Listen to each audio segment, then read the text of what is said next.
સ્વામિનારાયણ હરે તારીખ આજે 16 માર્ચ 2026.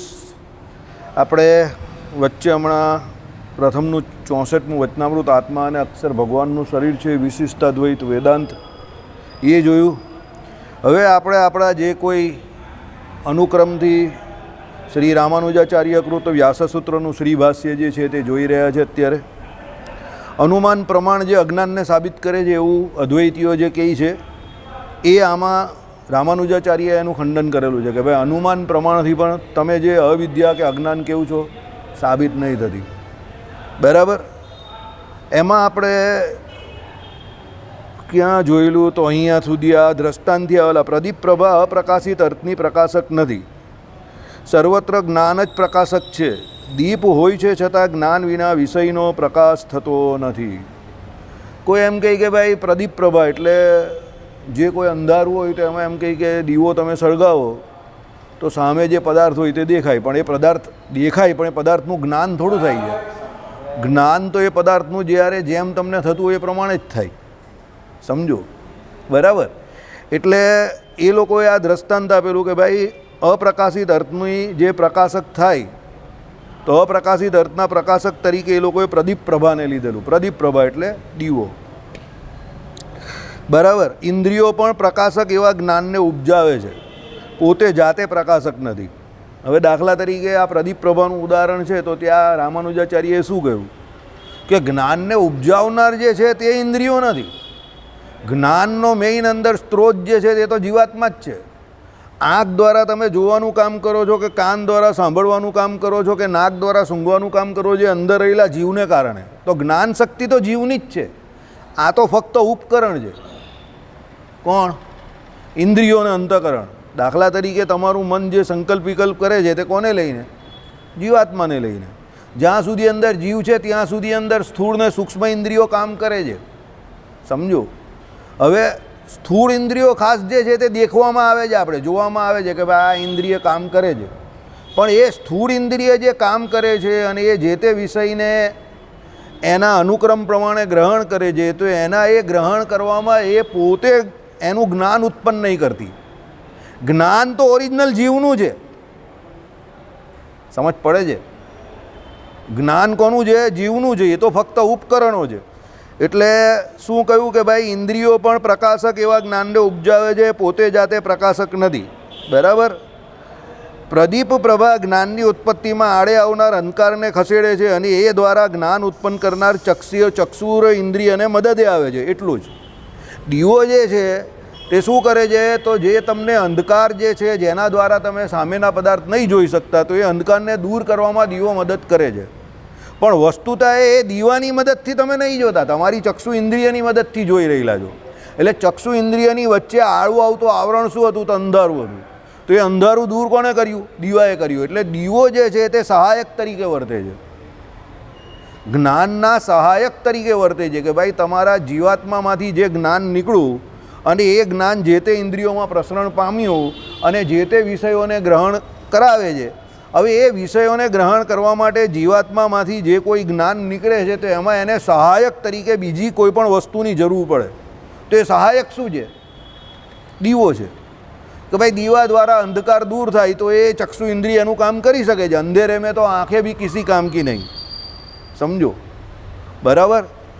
એટલે કહેવાનું તાત્પર્ય શું છે કે અંધારામાં એના સહાયક વગર આંખ પોતે પણ જોવાનું કામ નહીં કરી શકતી. ભલે જોવાનું જ્ઞાન આંખમાં રહેલું છે, જોવાનું જે કામ જે કરે છે આંખ એ જ્ઞાન એનામાં રહેલું છે અંદર રહેલા આત્મા દ્વારા, પણ જ્યાં સુધી પ્રકાશ ન આવે ત્યાં સુધી એ જોવાનું કાર્ય કરી શકતી નથી. એટલે એ સહાયક તરીકે હોય છે. એટલે શું કહેવાય? ચક્ષુ ઇન્દ્રિય મદદે આવે છે. એટલું જ પ્રકાશક એવું જે જ્ઞાન તેને ઉત્પન્ન કરવામાં વપરાતી ચક્ષુ ઇન્દ્રિયને દીપ મદદગાર થાય છે, એટલાથી દીપ પ્રકાશક કહેવાય છે. એટલે આપણે લાગે એવું છે કે દીપ પ્રકાશક છે કે આ બધા પદાર્થોને એ પ્રકાશે છે, પણ મૂળભૂત એનું કામ શું છે? તો અંધારું દૂર કરવાનું. કારણ કે પદાર્થોને જોવા માટે તો તમારી ચક્ષુ ઇન્દ્રિય જોઈએ જ. આંધળા વ્યક્તિને અંધારું હોય કે અજવાળું હોય એ સામેના પદાર્થને જોઈ જ નહીં શકતો, કારણ કે એની ઇન્દ્રિય જ નથી એ જોવાવાળી. બરાબર. એટલા માટે તમે કહેશો કે અમે દીપ પ્રભાનું દ્રષ્ટાંત આપ્યું તે દીપ પ્રભા જ્ઞાનના જેવી પ્રકાશક છે એમ માનીને નહીં, પણ જ્ઞાન જ પોતાના વિષયનું આવરણ ખસેડીને એનો પ્રકાશ કરે છે એટલું સ્વીકારીને જ દીપ પ્રભાને અમે પ્રકાશક કહી છે. એટલે જ્ઞાન પોતે શું કરે છે? પોતાના વિષયને પોતે જ પ્રકાશ કરે એમ. સમજ્યા? આવું કોનું કહેવું છે? અદ્વૈતીઓનું કહેવું છે. એટલે અદ્વૈતીઓ આવું કે પહેલાં રામાનુજાચાર્યએ દલીલ કરેલી છે. શું કે ભાઈ દીપ પ્રભાને શું છે? જ્ઞાનના પ્રકાશક જેવી છે એમ માનીને નહીં, પણ જ્ઞાન જ પોતાના વિષયનું આવરણ ખસેડીને એનો પ્રકાશ કરે છે. એટલે જ્ઞાન શું કરે કે ભાઈ જે અવિદ્યા નામે જે કોઈ એમ કહે કે અજ્ઞાન જે છે તે પેલા બ્રહ્મની આગળ આવરણ કરીને આવેલું છે, તો હવે એ આવરણ દૂર કેવી રીતે થાય? તો જ્યારે એને જ્ઞાન થાય પોતાના સ્વરૂપનું એટલે એ દૂર થાય. એટલે જ્ઞાન પોતે જ વિષય બને છે. કેના માટે? પોતે પોતાના સ્વરૂપને પ્રકાશવા માટે. તો એના માટે એને નડે શું છે? તો પેલી અવિદ્યા અંધકાર રૂપ, તો એને એ ખસેડી નાખે છે. સમજ્યા કે ન સમજ્યા? સમજો. અદ્વૈત વેદાંત પ્રમાણે અદ્વૈતીઓ શું માને છે કે બ્રહ્મ જે છે એની આગળ જે પોતે ભાવરૂપ અવિદ્યા જે એને માનેલી છે બ્રહ્મે પોતે, એ અવિદ્યાને કારણે એ બ્રહ્મ પોતાનું જ્ઞાન જે છે તેને ભૂલી જાય છે. અને એ અવિદ્યાને કારણે એ બ્રહ્મ જે છે તે જ પોતે પોતાને મિથ્યા એવા જીવની પરિકલ્પનામાં આવી જાય છે. જીવને પણ એ લોકો સત્ય નહીં માનતા, એ પણ કલ્પિત જ મિથ્યા જ માને છે. એટલે અત્યારે આ જે આપણે બધા જીવી રહેલા છે, તો અદ્વૈતીઓની ભાષા પ્રમાણે આપણે જે જીવ પોઝિશનમાં જીવી રહેલા છે, જીવની કેપેસિટીમાં, તો આપણે બધા આપણા મિથ્યા જ્ઞાનની કેપેસિટીમાં જીવી રહેલા છે. આપણું અત્યારે મિથ્યા જ્ઞાનની કેપેસિટીમાં આપણે બધા જીવ બનીને બેઠેલા છે. મિથ્યા જ્ઞાન એટલે અજ્ઞાન. આપણે બધા અત્યારે અજ્ઞાનની એક અવસ્થામાં જીવ બનીને આ સંસાર આપણા માટે એટલે છે કે આપણે ઓરિજિનલી બ્રહ્મ છે. આપણી ઉપર પોતે પોતાની આપણી જે અવિદ્યા છે એને આવરણ કર્યું, એટલે આપણે પોતે બ્રહ્મ છે એવું ભૂલી ગયા. અને જેને કારણે મિથ્યા એવી જીવ નામની એક આ અવસ્થામાં આપણે આવી ગયા. પાછા એ લોકો અવસ્થા ભેદ નહીં માનતા, કલ્પના માને છે કે જીવ નામની એક મિથ્યા કલ્પિત ભાવનામાં આપણે આવી ગયા. હવે જ્યારે આપણે આપણા સ્વરૂપનું જ્ઞાન થાય કે ના હું જીવ નથી, હું કોણ છું? બ્રહ્મ છું. એટલે બ્રહ્મ થઈ જાય. સમજ પડી ગઈ? એટલે તમે બધા અત્યારે મિથ્યા જીવન જીવી રહેલા છો અદ્વૈતીઓના મતે. બરાબર? ચાલો, પણ આ તમારું કહેવું બરાબર નથી. કેવી રીતે? વિરોધીને ખસેડવું એનું નામ પ્રકાશક નથી. કિંતુ અર્થ એટલે પદાર્થનો પરિચ્છેદ, એટલે પદાર્થ આવો છે એમ માપ નિર્ધારણ કરવો, મતલબ કે એને વ્યવહાર યોગ્ય કરવો, એનું નામ પ્રકાશકતા છે. તમે પ્રકાશક કોને કહો? તો પ્રકાશક એ નથી કે ફક્ત ને ફક્ત એ કામ કરે કે એમાં આવતા વિરોધ દૂર કરે. કે ભાઈ અંધકારને દૂર કરી દીધો એટલે પ્રકાશક તરીકે તમે દીવાને કહ્યું, તો એ વાત ખોટી.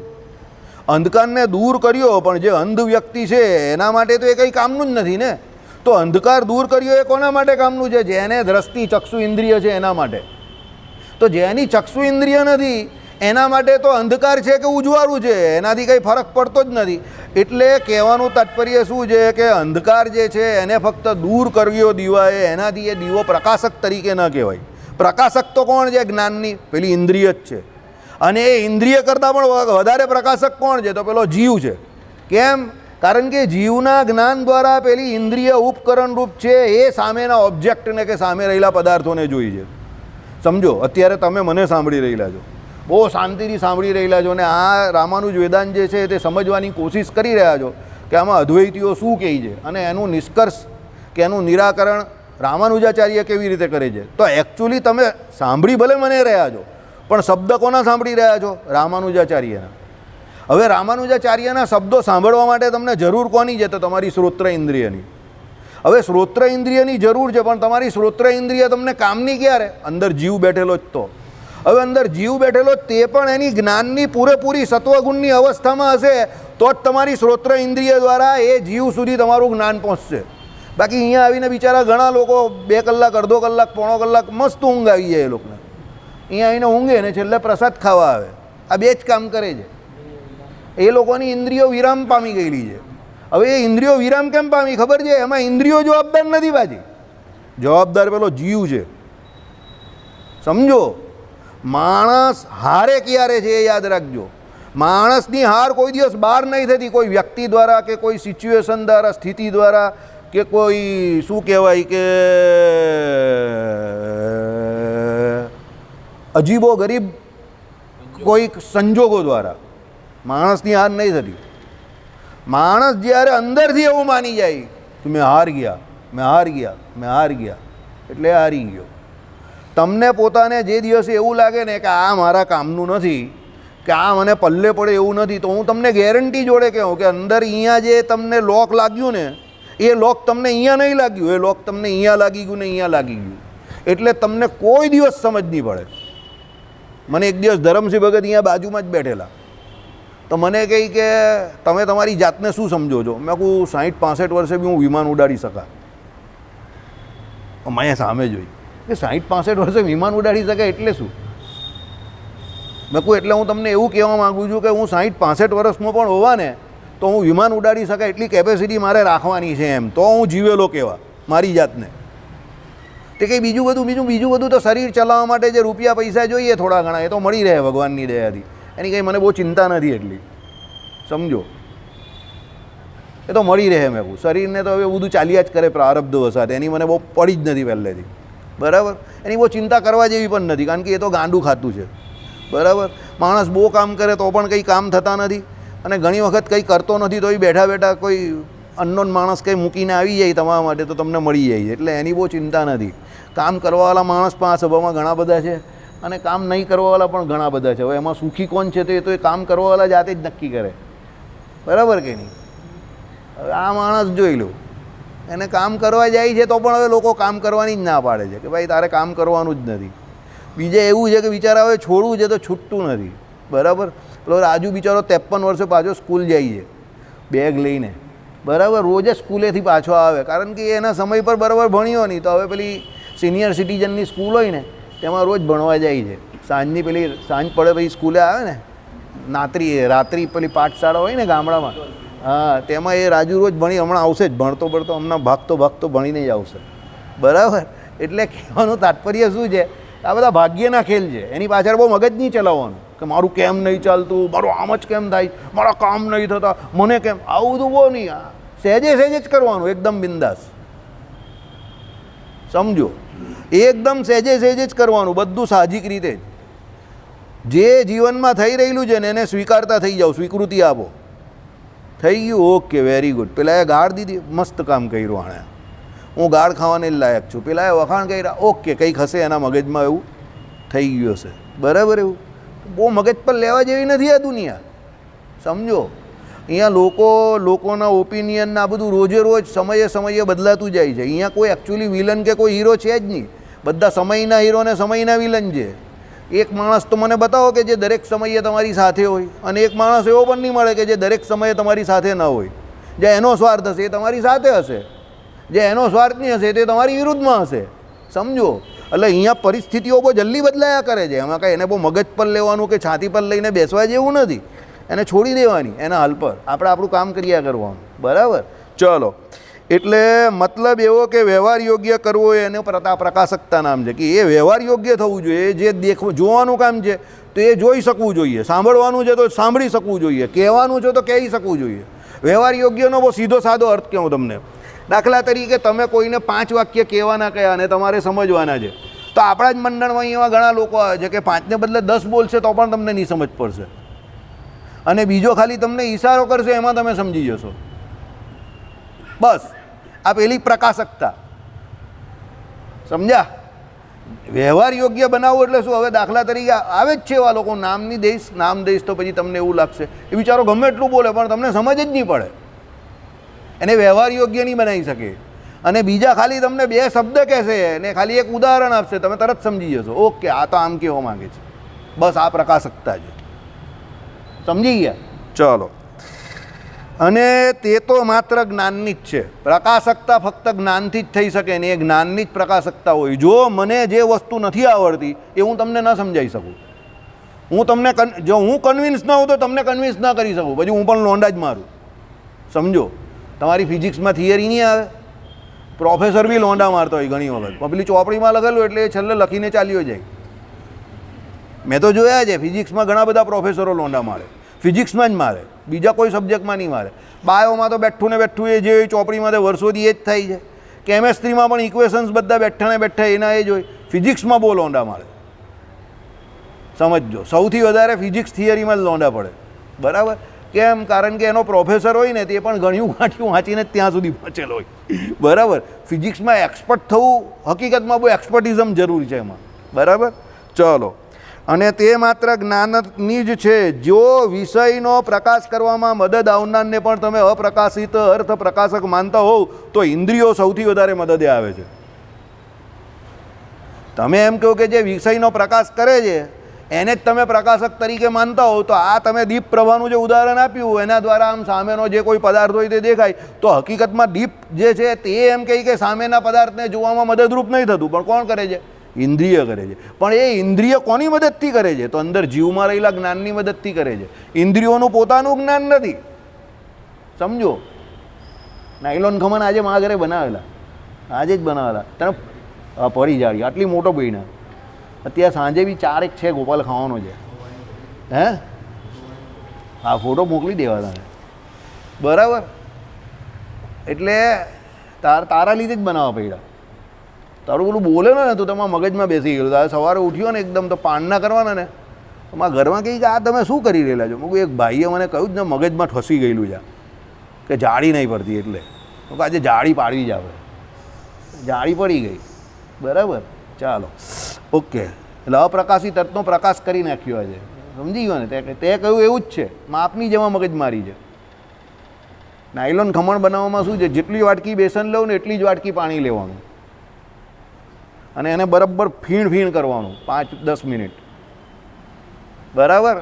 ને પેલી જે પાણીની વાટકી તમે નાખો ને એ પાણીની અંદર જ હળદર છે, મરચું છે, મીઠું છે, ખાંડ છે, લીંબુ છે, બધું નાખી દેવાનું અને 10 મિનિટ અંદર બધું ઓગળવા દેવાનું.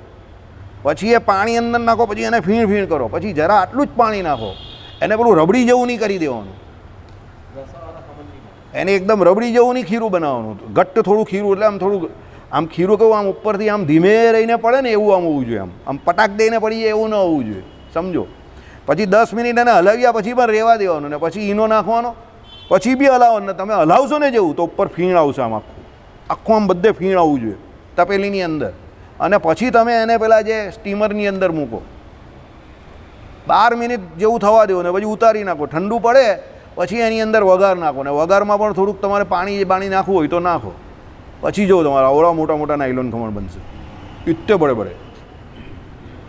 હે એ ઇત્તે બડે તમારાથી આખો ખવાય નહીં એટલા મોટા બને, સમજો. ઈનો એક આખો નાખી જ દેવાનો, આખો ઈનો એક પેકેટ નાખી દેવાનો 10 રૂપિયા, બરાબર? ચાલો, અપ્રકાશિત અર્થનો પ્રકાશ કરી નાખ્યો. નાયલોન ખમણ કેવી રીતે બને એની રેસીપી દ્વારા સમજી ગયા? ઓકે. હવે તેથી ઇન્દ્રિયોમાં અપ્રકાશિત અર્થ પ્રકાશકતા માનવી જોઈએ. તો પછી તમે ઇન્દ્રિયોને જ માનો ને, દીવાને શું કામ માનો છો? સમજો. અને એ પ્રમાણે તો અપ્રકાશિત અર્થ પ્રકાશકતા એ હેતુ સહ વ્યભિચાર એટલે સાધ્ય સિદ્ધ કરે એવા નિયમ વગરનો કોઈ પણ સાધ્ય અભાવની સાથે ઠરે. જે વસ્તુ અપ્રકાશિત અર્થનો પ્રકાશ કરે તે સર્વની પહેલાં એવી કોઈક વસ્તુ હોવી જોઈએ કે જે એને ખસેડે. પણ એ નિયમ સર્વત્ર નથી. જે એને ખસેડે એટલે સમજો, દાખલા તરીકે અંધારું હોય તો એને ખસેડીને પછી તમે દીવો ચાલુ કરો તો પેલું અંધારું જે છે તે આગળ છે તો એને ખસેડીને દીવો એનું કામ કરી શકે ને. પણ એવો નિયમ બધી જગ્યા પર નથી હોતો કે કોઈ વિરોધ હોય જ તમારા જ્ઞાનમાં. હવે અત્યારે આપણે બેઠા છીએ તો કશાને કંઈ ખસેડવાની જરૂર છે? બધા બરાબર જ બેઠા જ ને, ઓલરેડી આપણે એ સિચ્યુએશનમાં જ બેઠા જ કે બધા એકબીજાને સમજી શકે કે સાંભળી શકે, બરાબર? એટલે એ નિયમ સર્વત્ર ખરો નથી. ઇન્દ્રિયો અપ્રકાશિત અર્થનો પ્રકાશ કરે છે અને છતાં એમની પહેલાં એવી કોઈ વસ્તુ નથી કે જેને એ ખસેડતી હોય. આંખ જોવાનું કામ કરે છે, કાન સાંભળવાનું કામ કરે છે, નાક સૂંઘવાનું કામ કરે છે, પણ એની આડે કંઈ વસ્તુ આવે તો એ ખસેડે, નહીં આવી તો થોડી ખસેડે. હવે અહીંયા આપણે બેઠેલા છે, લાઇટ બંધ હોય તો ચાલુ કરવાની જરૂર છે, પણ હું આવ્યો ત્યારે ઓલરેડી લાઇટ ચાલુ હતી, આ ચાલુ હતું, બધું ચાલુ જ હતું. ચાલુ એક જ વસ્તુ કરવાની હતી, મારા મગજને, બરાબર છે? તો અહીંયા આવ્યો અને બેઠો કે ચાલો મગજને ચાલુ કરવાનું છે. મંગળાચરણ કર્યું ભગવાનની કૃપાથી અને ભગવાનને કહ્યું કે પેલું જે અટકેલું ત્યાંથી શરૂ કરાવો. તો 274માં પાના પર અટકેલું પહેલાં, તો ત્યાંથી શરૂ કરાયું કે 274 પહેલાં પહોંચો અને ત્યાંથી આપણે લઈને શરૂ કરી દીધું. એટલે અપ્રકાશિત અર્થનો પ્રકાશ થયો, બરાબર છે? તો મેં મારી ઇન્દ્રિય કઈ આંખની ઇન્દ્રિયોનો પહેલાં ઉપયોગ કર્યો, તમે તમારી શ્રોત્ર ઇન્દ્રિયોનો ઉપયોગ કર્યો, પણ એના પહેલાં મેં મારી કઈ ઇન્દ્રિયોનો ઉપયોગ કર્યો ખબર તમને? મારી જ્ઞાન શક્તિનો. કે 274માં પાના પર આપણે જે અટકેલા ત્યાં ઉદાહરણથી અટકેલા તે ઉદાહરણ સમજાવવાનું કેવી રીતે છે તે લાસ્ટ ટાઈમ આપણે ત્યાં એટલે જ અટકી ગયેલા કે આ કેમ એવું છે. તો કહેવાનું તાત્પર્ય શું છે કે ઇન્દ્રિયો જે વિષયને ગ્રહણ કરે છે તો એ દરેક વખતે એની એવી પરિસ્થિતિ નથી હોતી કે એની આડું કોઈ આવરણ હોય જ. કેમ આવું ઉદાહરણ આપ્યું રામાનુજાચાર્યે? કારણ કે પેલા લોકો અદ્વૈતીઓ જે અજ્ઞાન જે છે એ અવિદ્યારૂપી અજ્ઞાન જે છે એને વચ્ચે આવરણ તરીકે માને છે કાયમ માટે, કે એને ખસેરે તો જ બ્રહ્મ પોતે પોતાના સ્વરૂપને ઓળખે. સમજ પડી કે અત્યારે આ દિશામાં આપણે જે અત્યારે આ દશામાં બેઠા છે તો પેલું અવિદ્યાવાળું આવરણ લઈને જ બેઠા છે. હવે એ આવરણ ખસેડીએ તો જ આપણે આપણી ઓરિજિનલ પરિસ્થિતિમાં એટલે જ્ઞાનરૂપ પરિસ્થિતિમાં પહોંચીએ, પ્રકાશક પરિસ્થિતિમાં, જ્યાં આપણે વિષયોને પ્રકાશ કરી શકીએ. કોણ કહી જવું? વિષય નહીં, એટલે પોતાના સ્વરૂપને પ્રકાશ કરી શકીએ, આવું અદ્વૈતીઓ કહે છે. એટલે એના માટે એ લોકોએ આ દીવાવાળું ઉદાહરણ આપ્યું. રામાનુજાચાર્ય શું કહે? It is not necessary. એવું જરૂરી નથી કે ઇન્દ્રિયો જ્યારે જ્યારે કોઈ પણ વિષયને ગ્રહણ કરે તો એને આડે કોઈને કોઈ વિરોધ આવતો જ હોય કે અવરોધ આવતો જ હોય. ઘણી વખત એવી પરિસ્થિતિ હોય કે ઇન્દ્રિયોની સામે કોઈ મગજમારી જ ના હોય, સીધા જ બેસી જવાનું હોય, બરાબર ને? એ સીધું જ કામ થતું હોય તમારું. અરે એક સાથે તમે 4 કે 5 કામ કરો છો. જે બાઇક ચલાવતા એ જો બાઇક ચલાવે તે શું ધ્યાન રાખે? પહેલાં તો કાને કરીને એને સાંભળવાનું હોય, આંખે કરીને જોવાનું હોય, પગે કરીને ગિયર પાડવાનો હોય, હાથે કરીને બ્રેક અને ક્લચ વાયર કે જે કંઈ હોય બંને જેના જે હોય તે પ્રમાણે હાથમાં અલગ અલગ બાઇકના અલગ અલગ પ્રમાણે બ્રેક હોય ને ગિયર હોય, તે ગિયર ને બ્રેક બંને હાથમાં રાખવાના, હેન્ડની. હવે એક સાથે કેટલા બધા કામ સાથે કરે છે. અને અવરોધો કોણ? તો કોઈ આમથી આવે, કોઈ તેમથી આવે, છૂટા છૂટા રોકેટો બધા જે છૂટે તે બધા રોકેટોને ધ્યાનમાં રાખવાના, કોઈ અંદર ઘૂસે. પાછા અત્યારે નવી ફેશન આવી, આપણી આગળ પેલો શાંતિની ગાડી ચલાવો ને તો આમાં મામા હાથ નાખે અંદર. આપણે થઈ કે આ શું કરે છે? અંદર કંઈ ગિરોડી ઘૂસી ગઈ, પણ અંદરની ગરોળી જ કારે, જીવતી ગરોળી, મોબાઈલ. પછી આમ કરીને મોબાઈલ જોતો જાય ને ચલાવતો જાય, મોબાઈલ જોતો જાય ને ચલાવે. આપણે ખબર જ નહીં પડે કે આમ જોવાનું જ કે આમ જોવાનું છે.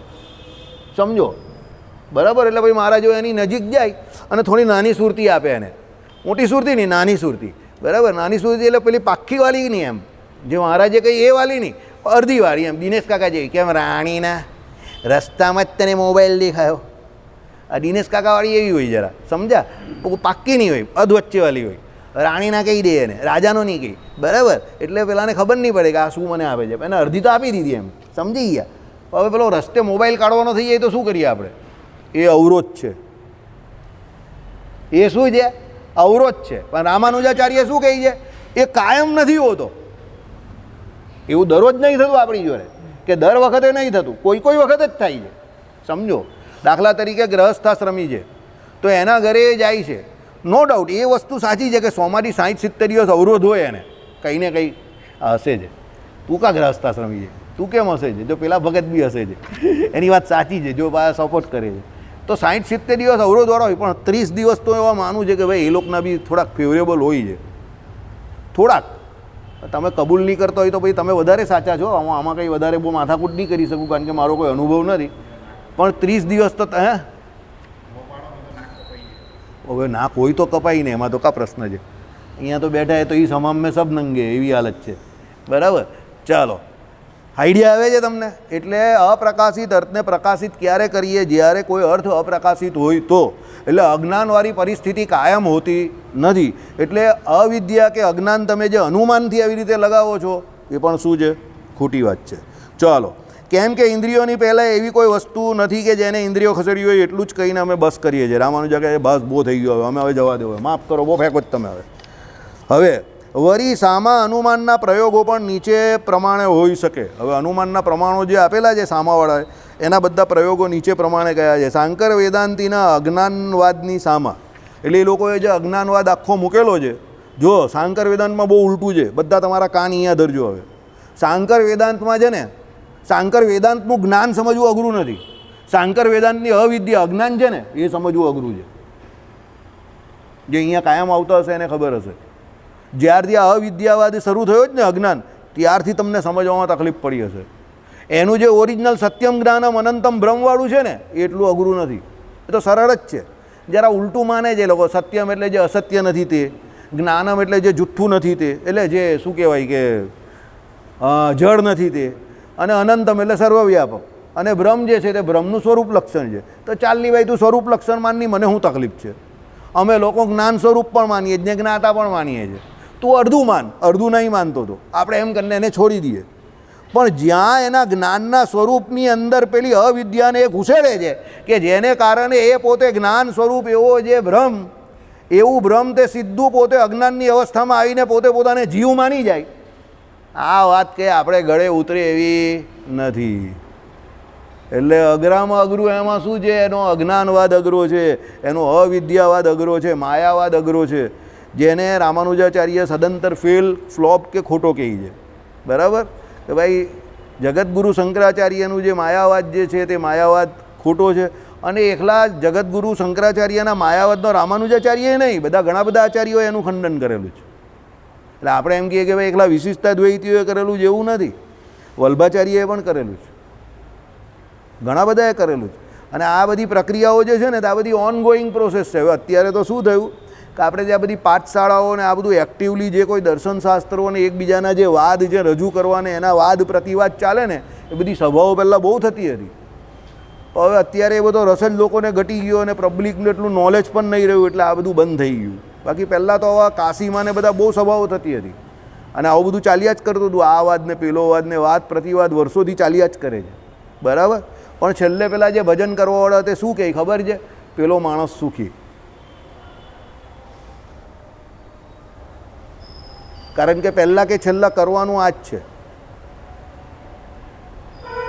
સમજી જાઓ. તો તમે કહો કે આ બધું કરવાનો ફાયદો શું?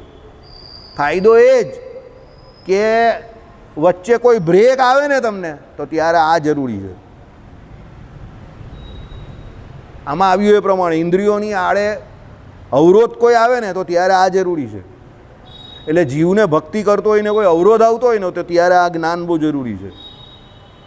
સમજો, ગાડી સીધે સીધી ચાલ્યા કરતી હોય તો કોઈ પ્રોબ્લેમ જ નથી, પણ અટકે ને તો પછી ગેરેજમાં લઈ જવી પડે. આ એવી વાત છે. એના માટે સત્સંગ બહુ જરૂરી છે. એટલે ભગવાને શું કહ્યું? સત્સંગ અને ભક્તિ એ રોજે રોજ કરવાની, એમાં કોઈ ગેપ ચાલે એવો નથી. બરાબર? ચાલો, હવે અનુમાનના પ્રયોગો પણ નીચે પ્રમાણે થઈ શકે છે. અજ્ઞાન કે જે વિશે આ વિવાદ ચાલે છે તે કેવલ જ્ઞાન સ્વરૂપ એવા બ્રહ્મનો આશ્રય કરીને રહેલું નથી. શું છે? અજ્ઞાન કે જે અત્યારે એનો આટલો બધો વિવાદ અજ્ઞાનમાં જ ચાલે છે ને. મેં તમને શું કહ્યું? વિવાદ અજ્ઞાનમાં છે એ લોકોના, જ્ઞાનમાં નથી. સમજજો. બરાબર? અદ્વૈતમાં મેં જેટલો અભ્યાસ કર્યો એની પરથી મને આ હિન્ટ આવી ગઈ કે એના જ્ઞાન જોડે કે એટલો બધો મોટો પ્રોબ્લેમ નથી. છે થોડો ઘણો પ્રોબ્લેમ કે એ લોકો સાકાર નહીં માનતા કે સ્વરૂપ જ માને છે. ઓકે, ચાલો, થોડુંક તો માને છે એમ, એટલો પ્રોબ્લેમ નથી. પણ એની અવિદ્યા જોડે બહુ પ્રોબ્લેમ છે. સમજો. અને મને લાગ્યું કે આની અવિદ્યા મેઇન છે ને એની જોડે રામાનુજાચાર્યને બહુ પ્રોબ્લેમ છે. કારણ કે એ અવિદ્યાએ કરીને એ ભ્રમને ખોટું કરી નાખે છે. એટલે સમજો કે ભ્રમ એટલે ભગવાન તો કાયમ માટે જ્ઞાન સ્વરૂપ અને જ્ઞાતા છે, સર્વજ્ઞ છે. ધર્મી કેવું કે ધર્મ કેવું, બંને ભગવાન માટે તો સેમ જ છે. ભગવાનમાં ધર્મી બુદ્ધનાન કે ધર્મ બુદ્ધનાન જેવું કંઈ ખાસ હોતું નથી. આપણામાં એ ડિફરન્સ વધારે છે, ભગવાનમાં એટલો ડિફરન્સ નથી. કારણ કે ભગવાન તો સર્વવ્યાપક છે. આપણું જ્ઞાન જે છે તે ધર્મીને પોતાના આત્માનું પોતાનું જ્ઞાન, તે આત્મા અંદર રહ્યો છે. બરાબર છે? હવે એ આત્મા આપણો કયો છે? અણુ પરિમાણ છે. તો અણુ પરિમાણ છે એટલે આપણા માટે ધર્મી બુદ્ધનાન બહુ ઇમ્પોર્ટન્ટ છે કે આપણે આપણી જાતને ભૂલતા નથી. કારણ કે આપણો અહીંયા જ રહ્યો છે. પણ ભગવાન તો સર્વવ્યાપક છે, તો એ તો બધે જ રહેલા છે. તો એનું તો ધર્મી બુદ્ધનાન કેવું કે ધર્મ બુદ્ધનાન કેવું, કા ફરક પડે? સમજ્યા કે નહીં સમજ્યા? તું તો વિચારો કે અહીંયા કાં આવી ગયો? ગોપાલ પેલી આજની વાત એને કહી દે, રૂપાલાવાળી કીધી તે સાંભળી ભાઈ? યશોમતી મૈયા સે બોલે રૂપાલા, નહીં ગાઓ, બોલે રૂપાલા, મોદી ક્યું ગોરા મેં ક્યું કાલા. બરાબર? તારી અત્યારે આવી જ પરિસ્થિતિ છે ને. બસ ચાલો, કંઈ નહીં, શાંતિથી સાંભળી આગળ. One day you will get it. એક દિવસ આવશે કે તને પણ સમજ પડવા માંડશે. બેસી રહેજે અહીંયા, यहीं पे बैठने का खिला मार है. ચાલો, કેવલ જ્ઞાન સ્વરૂપ એવા બ્રહ્મનો આશ્રય કરીને રહ્યો નથી. કોણ? અજ્ઞાન. કારણ કે એ અજ્ઞાન છે. સુક્તિકા આદિકના અજ્ઞાનની પેથે સુક્તિકા આદિકનું અજ્ઞાન જ્ઞાતામાં આશ્રય કરીને રહેલું હોય છે. સમજો, બ્રહ્મને સાંકર વેદાંતિઓ જ્ઞાતા માનતા નથી. હવે આ તમને આમાંથી સમજવાનું શું છે તે સમજો. આપણે અંદર કોઈ પણ અજ્ઞાન રહ્યું તો એ ફક્ત સ્વરૂપમાં રહ્યું એવું નથી, પણ આપણા ધર્મમાં પણ એવું રહેલું છે. એટલે કેવી રીતે? સાંભળો. અજ્ઞાન કે જે વિશે વિવાદ ચાલે છે તે કેવલ જ્ઞાન સ્વરૂપ એવા બ્રહ્મનો આશ્રય કરીને નથી રહ્યું. એટલે બ્રહ્મ જે જ્ઞાન સ્વરૂપ છે એની અંદર આશ્રય કરીને નથી રહ્યું, કારણ કે એ અજ્ઞાન છે. બરાબર. સુક્તિકા આદિકના અજ્ઞાનની પેઠે સુક્તિકા આદિકનું અજ્ઞાન જ્ઞાતામાં આશ્રય કરીને રહેલું હોય છે. સમજો, આપણે દાખલા તરીકે સુક્તિકા આદિકનું જે જ્ઞાન, એટલે સુક્તિ એટલે ખબર ને તમને, છીપલું. હવે છીપલું જે છે સમજો, તે જ્યારે તમે પેલા દરિયા કિનારે બેઠા હો ને પેલા સૂર્યના કિરણો સીધા પડે ને એને તમે શું જો? ચાંદી તરીકે જો. બરાબર છે. તો એમાં શું કહ્યું? સુક્તિકા આદિકના અજ્ઞાનની પેઠે સુક્તિકા આદિકનું અજ્ઞાન જ્ઞાતામાં આશ્રય કરીને રહેલું હોય છે. પેલો જ્ઞાતા જે છે કોણ? જીવ. કેમ કે જીવ ત્યારે બહારના પદાર્થને જોઈ છે, એટલે એના કયા જ્ઞાનનો ઉપયોગ થયો? બોલ. ધર્મબુદ્ધ જ્ઞાનનો ઉપયોગ થયો. હવે ધર્મબુદ્ધ જ્ઞાનનો ઉપયોગ થયો એટલે એ જ્ઞાતા થયો. તો એ જે જ્ઞાતા તરીકે પોતાના જ્ઞાનનો ઉપયોગ કરે છે એની અંદર એને ગડબડ છે, નહીં કે પેલા ધર્મીની અંદર. ત્યારે એ પોતે પોતાને નહીં ભૂલી ગયો. સમજ્યા મારી વાત? તને છોડીને તું સમજો. એના જ્ઞાતાપણામાં એટલે એના ધર્મબુદ્ધ જ્ઞાનમાં એ મિસ્ટેક થઈ છે. શું? કે છીપલાને રજત તરીકે, ચાંદી તરીકે જોઈ રહ્યો છે. એના ધર્મીમાં કોઈ પ્રોબ્લેમ નથી. એ જે પોતાની જાતને થોડો ત્યારે એવું માને છે કે હું છું કે નહીં, કે એને ધર્મીને પોતાની ઉપર થોડો ડાઉટ છે. ડાઉટ કા ગયો? પેલા ધર્મબુદ્ધ જ્ઞાનની અંદર. હવે સમજો, શાંકર વેદાંતિઓ શું કહે છે? પેલા જ્ઞાન સ્વરૂપ બ્રહ્મની અંદર તકલીફ માને છે. એ લોકો જ્ઞાતા તો માનતા જ નથી, તો સુક્તિમાં રજતનું ઉદાહરણ કઈ રીતે આપે? એટલે ખોટું ઉદાહરણ આપેલું છે. સમજ પડે છે કે નહીં પડતી? દીપક, તારી પ્રભા ઓલવાઈ ગઈ પછી તું આવ્યો. આખી દીપકની પ્રભા જ ચલવી જાય છે અત્યાર સુધી. બરાબર કે નહીં બરાબર? તમે સમજ્યા કે ના સમજ્યા? પાછું એક વખત વાંચું છું. Once again I will repeat. અજ્ઞાન કે જે વિશે આ વિવાદ ચાલે છે તે કેવલ જ્ઞાન સ્વરૂપ એવો બ્રહ્મનો આશ્રય કરીને રહેલું નથી. બરાબર છે? એ બ્રહ્મનો આશ્રય કરીને ફક્ત રહેલું નથી. કેમ? જો એનો આશ્રય કરીને જ રહ્યું હોય તો તમે આ સુક્તિવાળું ઉદાહરણ આપો, જે બન બેસતું નહીં બેસે. કારણ કે સુક્તિનું જે ઉદાહરણ તમે આપો છો, છીપલાનું ઉદાહરણ, જેને પેલો જે ચાંદી તરીકે જોઈ છે, તો ત્યારે તો એ પોતે જ્ઞાન સ્વરૂપ છે, એની કોઈ તકલીફ જ નથી. પણ એના જ્ઞાતા નામના જે કોઈ ધર્મબુદ્ધ જ્ઞાન છે એમાં તકલીફ છે, કારણ કે એ બહારના પદાર્થને જોઈ રહેલો છે. તો એ જે જ્ઞાતા તરીકે કામ કરી રહેલો છે ત્યારે એને ખબર પડે છે કે ભાઈ આ તો એમ કહે કે પહેલાં જોઈ ત્યારે શું ચાંદી લાગી, એટલે ઊભો થઈને જોવા ગયો. એટલે વસ્તુ પરિસ્થિતિ એ પ્રોબ્લેમ એના ધર્મબુદ્ધ જ્ઞાનમાં છે, એટલે એના જ્ઞાતાપણામાં છે, જ્ઞાન સ્વરૂપમાં નહીં.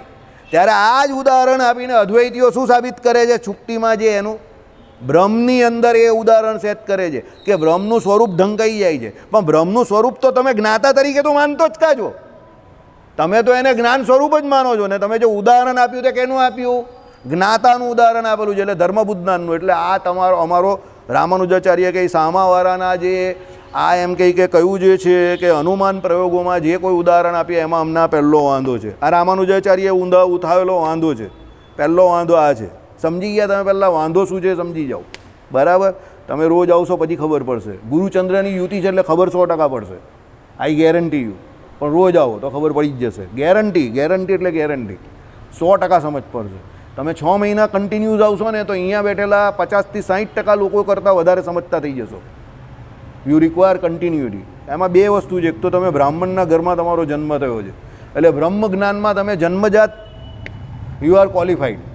સમજો, બ્રાહ્મણ જે છે તે જન્મથી જ બ્રહ્મ જ્ઞાન મેળવવા આવ્યો છે, એટલે તમારે ખાલી રોજ આવવાની જરૂર છે. અને ફોર્ચ્યુનેટલી તમે નસીબદાર છો કે તમે આવ્યા ત્યારે સૌથી મોટું બ્રહ્મસૂત્ર ભાષ્ય અહીંયા ચાલી રહ્યું છે. એટલે તમારે ખાલી શું છે, અહીંયા હાજરી આપવાની જરૂર છે. તમે જેમ જેમ હાજરી આપશો ને તમને ખબર પડી જશે. 3 6 ને 11નો માલિક પેલો ખબર પડી ગઈ ને, કાલે પહેલાં કહી દીધું ને કે 6ઠ્ઠાનો માલિક છે, એટલે બીજા રોગના સ્થાનમાં જ એટલે એક્ટિવ થશે તો રોગને રિલેટેડ કંઈ થાય. એટલે એના માટે તમારે જે કંઈ પણ એને ટ્રીટમેન્ટ પણ આપી દીધી હશે. બરાબર? કે આ જપ કરો, પેલા જપ કરો, એ કર્યા કરવાનું તમારે. પણ એ વાત એકદમ સાચી છે. વાત એકદમ અસ્યોર્ડ વાત છે અને ઉપજાવી કાઢેલી નથી, માનેલી વાત છે. અને તુલા લગ્નવાળા માટે ખાસ, તુલા લગ્નવાળાને જ્યારે પણ ગુરુની દશા આવે ત્યારે એને જે કંઈ પેલા ભાઈએ તમને કહ્યું એ કર્યા જ કરવાનું. બરાબર? કારણ કે અમારા જોવામાં એવા તુલા લગ્નવાળા છે એટલે તમને કહું. એટલે તમારે જે છે તે ચાલુ રાખો, પણ ગુરુ તમને બીજી રીતે બહુ પ્રયત્નશીલ કામ કરશે. કારણ કે જોડે ચંદ્ર બેઠો છે ને તો બ્રહ્મ જ્ઞાન તમને બહુ સારું આપશે. કારણ કે ચંદ્ર પણ જ્ઞાનનો બહુ મોટો કારક છે. ગુરુ તો છે જ અને ચંદ્ર પણ છે. એટલે ગુરુ એક્ટિવ થશે એ પછી તમને જ્ઞાનમાં વધારે રુચિ થશે. એટલે તમે જ્યાં છો અત્યારેથી અને જે કરી રહ્યા છો એને કન્ટિન્યુટીમાં રાખો. હું ગેરંટી આપું છું તમે અહીંયા બેઠેલા 60% લોકો કરતાં આગળ નીકળી જશો. કારણ કે એવા ઘણા લોકો અહીંયા સભામાં આવેલા છે. બરાબર, ચાલો. ઓકે, અજ્ઞાન કે જે વિષય વિવાદ ચાલે છે તે જ્ઞાન સ્વરૂપ બ્રહ્મનું આવરણ કરીને રહેલું નથી, રામાનુજાચાર્ય કહે છે. કારણ કે એ અજ્ઞાન છે. સુક્તિકા આદિકના અજ્ઞાનની પેટે સુક્તિકા આદિકનું અજ્ઞાન વિષયના આવરણ કરીને રહેલું હોય છે. બીજી વાત, તમે સુક્તિ અને એનું જ્ઞાન આપ્યું તો એ તો વિષય પેલો જે છે કે છીપલું એની ઉપર આવરણ કરીને રહેલું જ ને. તો તમે એનું ઉદાહરણ તમારા જીવ માટે કહો છો, તો જીવ તો તમારો જ્ઞાન સ્વરૂપ છે, તો એ તો ધર્મીની વાત છે. તો ધર્મી ઉપર એક અજ્ઞાન લાગે છે, એટલે તમે આ ઉદાહરણ પણ કેવું આપેલું છે, અહીંયા પણ તમે ખોટું છે. એ તો વિષયનું અજ્ઞાન છે ને. કયો વિષય? કે પેલો ચાંદી જે છે તે દેખાય છે કેની જગ્યા પર? છીપલાની જગ્યા પર. તો ચાંદી જે છીપલાની જગ્યા પર દેખાય છે તે વિષયનું અજ્ઞાન થયું ને. એ અજ્ઞાન કંઈ ધર્મીનું અજ્ઞાન થોડું છે. એટલે એ વાત પણ તમારી કેવી છે? ખોટી. બરાબર, objection over rule my lord. સમજી ગયા? ચલો, હવે રામાનુજાચાર્ય કહે છે. ઓકે, ત્રીજું, અજ્ઞાન કે જે વિશે આ વિવાદ ચાલે છે તેને જ્ઞાને કરીને ટાળી શકાય એમ નથી. સમજજો કેમ નહીં ટાળી શકાય એમ? કારણ કે એ જ્ઞાનના વિષયને ઢાંકી રહેલું નથી. એ લોકો એવું કહે છે ને કે જ્ઞાનના વિષયને ઢાંકી રહેલું નથી. એ લોકો કહે છે, આપણે તો એવું કહેતા જ નથી. સાંભળો, બ્રહ્મને સાંકર વેદાંતિઓ જ્ઞાનનો વિષય નથી માનતા. બરાબર, ઘરે લઈ ગયો ને પછી બોચીમાં બરાબર આવ્યું. સમજો, ઈગો રાખવાનો, આ બાબતમાં રાખવાનો. નારદને તુમરું જેવો. સમજ્યા? લૌકિક બાબતમાં કોઈ ઈગો નહીં. પેલો જતો હોય તો એને પહેલો હાર પહેરવાનો ને 4 ઓવર નાખવા જ આપી દેવાની સીધી. તું પ્રમુખ જા પહેલો. સમજી ગયા? કાલે આવેલો નિગમ આવી રહ્યો ભજનમાં. આપણે કેવા હતા, 6 જણા જ હતા ને, જેટલા બી બોલિંગ કરવા બધાને 2 ઓવર નાખવા આપી ગઈ નહીં. આપણને કહેતો હતો મેં ખૂબ આપી જ દેવાની. આપણે થાકી જઈએ, 11નો દિવસ છે, આપણી કેટલી કેપેસિટી? એ જેટલા આવે બધાને 2 ઓવર નાખવા આપી જ દેવાની. મુકુંદભાઈ 2 ઓવર નાખે, રાજુભાઈ 1 ઓવર નાખે, પછી પેલા બીજા એક ભાઈ આવે છે કૌશિકભાઈ ને નામ હવે ભૂલી ગયા, ચાલો કંઈ નહીં. એટલે મને એમ કે એ ભૂલને કી બીમારી તો મુझको थी. અરે તુમ કેસે ભૂલ ગए? બરાબર. એક બીજા ભાઈ આવે છે, એને બી 2-3 ઓવર આપી જ દઈએ આપણે. સમજો, સ્લોગ ઓવરમાં પણ નાખીએ. આપણે આઈસ્ક્રીમ આ બાજુ વેચતા હોઈએ ને, એટલે સ્લોગ ઓવરમાં એ ભાઈને ડાકોરના ઠાકોર આપી જ દેવાનું. એટલે સ્લોગ ઓવર ચાલ્યા કરે. કારણ કે એમાં મારામારી બહુ થાય. સ્લોગ ઓવરમાં બધી જ બોલે ચોક્કા છક્કા લાગે. એટલે આઈસ્ક્રીમ ખાતો જાય ને ચોક્કા છક્કા મારતો જાય. એટલે આપણે ફિલ્ડરને બોલરો એ બિચારા એની બુદ્ધિમાં. એટલે પેલાને કહું તમે સ્લોગ ઓવર નાખ્યા જ કરો, 2 ઓવર. બરાબર.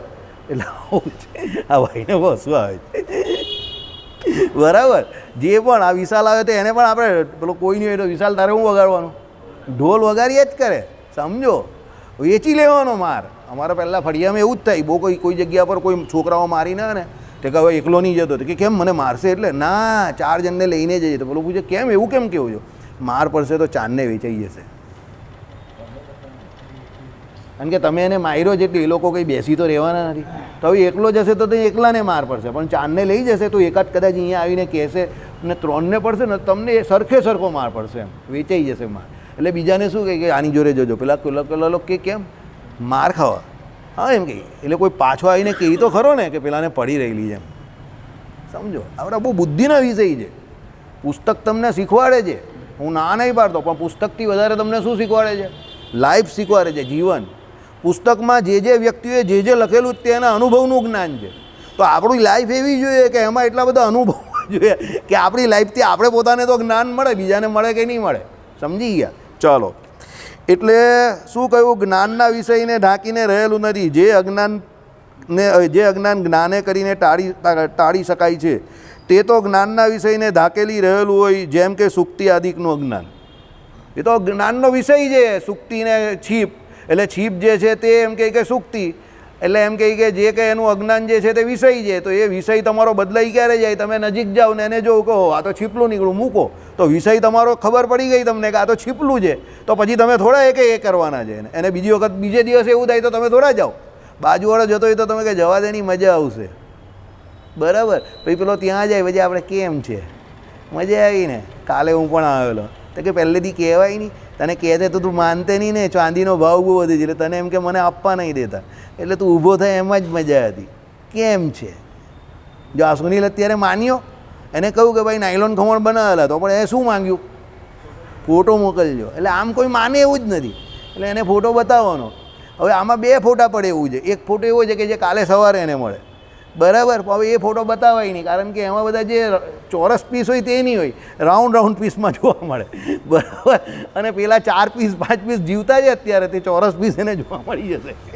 પણ માણસ આમ નહીં માને, એને બધામાં શું જોઈએ? પુરાવો જોઈએ. એટલે આવું છે. કેમ છે? પ્રૂફ તો જોઈએ જ છે. આ તો એક વાત છે. એમ આપણે બધા એવું જ છે. આપણે દરેક જગ્યાએ ભાઈ તું એ માલ બતાવ તો ખબર પડે. પેલો કંઈ મારી પાસે આટલાનો માલ છે, એ લોકોની તો લાઈને જ તું માલ બતાવ પહેલાં. કેમ દીપક? તો હું કહું કે આટલાનો છે. તું એમ કહી કે છે એ કંઈ નહીં જોઈએ ભાઈ, તું માલ બતાવ તો ખબર પડે. ચાલો, બ્રહ્મ જ્ઞાનનું અધિષ્ઠાન નથી, કેમ કે એનામાં જ્ઞાતૃત્વ નથી, ઘટની પેઠે. અદ્વૈતીઓ શું છે? બ્રહ્મને જ્ઞાનનું અધિષ્ઠાન નથી માનતા. અજ્ઞાનનું અધિષ્ઠાન પેલા લોકો કોણ માને છે? બૌદ્ધમાં માધ્યમિકો માને છે, પણ આ લોકો નથી માનતા કે બ્રહ્મ જે છે તેમાં જ્ઞાનનું અધિષ્ઠાન નથી. બ્રહ્મ જ્ઞાનનું અધિષ્ઠાન નથી, કેમ કે એનામાં જ્ઞાતૃત્વ નથી, ઘટની પેઠે. ઘટની પેઠે એટલે જેમ આને જ્ઞાતૃત્વ નથી ને, એમ બ્રહ્મને જ્ઞાનનું અધિષ્ઠાન નહીં માનતા. કોણ નહીં માનતા? આપણે માનીએ છીએ, કારણ કે આપણામાં તો બ્રહ્મ જે છે તે જ્ઞાનનું મેઇન સ્તોત્ર છે. ચાલો, બ્રહ્મ અજ્ઞાનથી ઢંકાયેલું નથી, કારણ કે એ જ્ઞાનનો વિષય નથી. એ લોકો એમ કહે છે કે ભાઈ બ્રહ્મ અજ્ઞાનથી ઢંકાયેલું છે, તો અજ્ઞાનથી ઢંકાયેલું કોણ હોય? તો એ જ્ઞાનનો વિષય હોય તો ને, પણ તમે એને વિષય જ નહીં માનતા જ્ઞાનનો, તો પછી અજ્ઞાનનો વિષય કઈ રીતે થાય? તમે એમ કહો કે ભાઈ મારી પાસે આજે પૈસા નથી.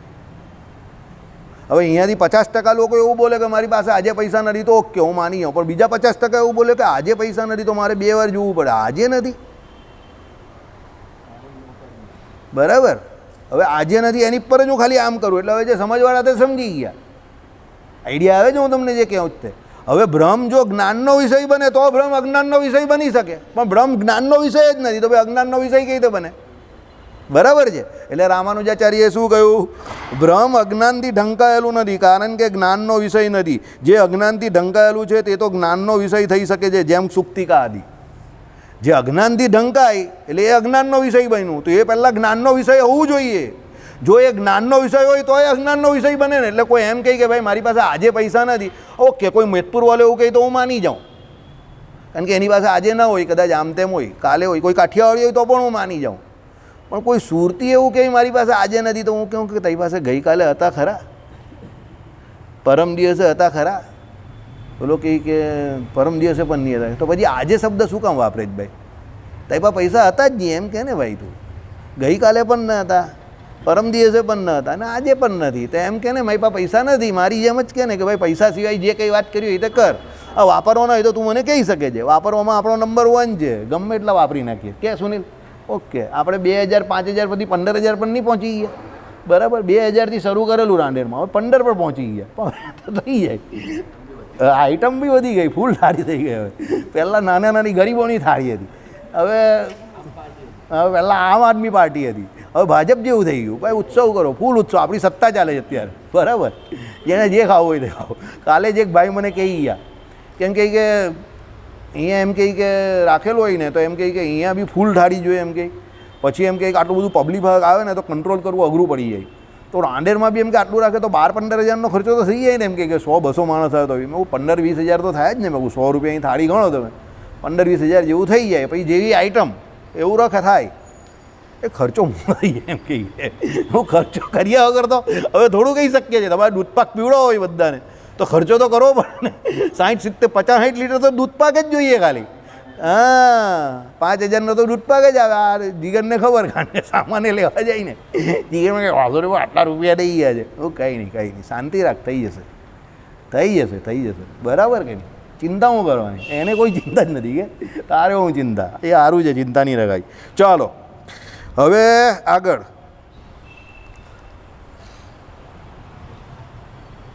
ભ્રમ એવું નથી કે જેનું અજ્ઞાન જ્ઞાને કરીને ટાળી શકાય, કારણ કે એ જ્ઞાનનો વિષય નથી. ઓકે, તો જોયું કે આપણો જે વિષય વિવાદ ચાલે છે તેની પૂર્વે એના પ્રાગભાવ સિવાય બીજું અજ્ઞાન ન હોઈ શકે. રામાનુજાચાર્ય સરસ વાત કરી. પ્રાગભાવ એટલે શું? બોલ દીપક, પ્રાગભાવ એટલે શું? રોજ બોલ, તને યાદ છે કદાચ, એટલે શાંતિથી બોલ, વિચાર કરીને બોલ. હા શિંદે સાહેબ, પ્રાગભાવ એટલે શું? અત્યારે તો બોમ્બ પડે જ ને, ટેરેસ પરથી બોમ્બ પડે છે. બોલ ભાઈ, પ્રાગભાવ એટલે શું? બોલ ભાઈ, પ્રાગભાવ એટલે શું? હા, જે નથી ને દેખાય છે. અરે યાર, જરા માટે રહી ગયો, આટલા માટે રહી ગયો, જરા માટે રહી ગયો. શાંતિથી વિચાર, હજુ જરા વિચાર. લાઈનમાં છે, લાઈન में रहना, लाइन पे रहना, लाइन पे रहना. બોલ, લાઈનમાં છે હજુ તું. જરા આમ તેમ છે, જરા એક બે શબ્દ જ આમ તેમ છે. હે, એકદમ નજીકમાં છે તું. જે નથી ને દેખાય છે એવું નથી, પણ જરા છે એની આગળ પાછળના શબ્દમાં ગડબડ છે. બોલ, ચાલ તું હેલ્પ કરી દે. પ્રાગભાવ એટલે શું?